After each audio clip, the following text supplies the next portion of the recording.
RLA music Sonki Darbhanga presents.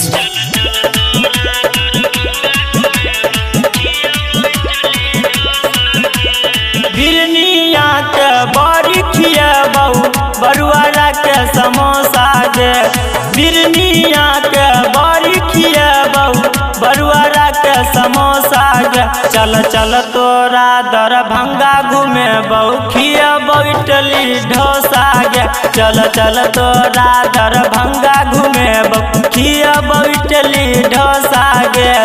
बिरनिया के बड़ी खियाबू बरुआरा के समोसा गे।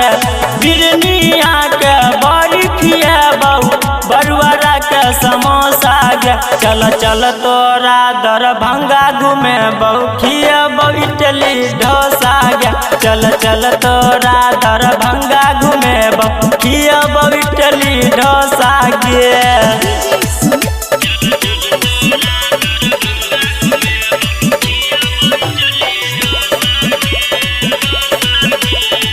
RLA music Sonki Darbhanga presents. हमारा गाँव के बड़ी काले तू टेस्ट गे। मामा के समोसा गोरकी छई बड़ा बेस्ट गे। हमारा गाँव के बड़ी काले तू टेस्ट गे। मामा के समोसा गोरकी छई बड़ा बेस्ट गे।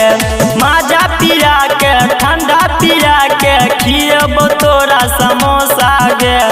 माजा पिया के ठंडा पिया के खियबो तोरा समोसा गे। चल चल तोरा दरभंगा घूमे बहु खियबो इडली डोसा गे। चल चल तोरा दरभंगा घूमे बहु खियबो इडली डोसा गे।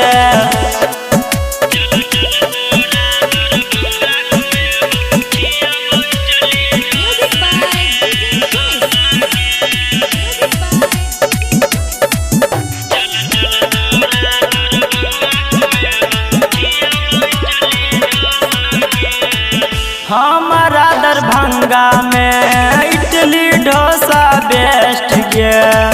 खा के एक बेर देख ले कह के हन टेस्ट गे। हमारा दरभंगा में इडली डोसा बेस्ट गे। खा के एक बेर देख ले कह के हन टेस्ट गे। अनिल के साथे गेला गे गोरकी कहबू तोरा मौसा के। दिलबर के साथे गेला गे गोरकी कहबू तोरा मौसा के।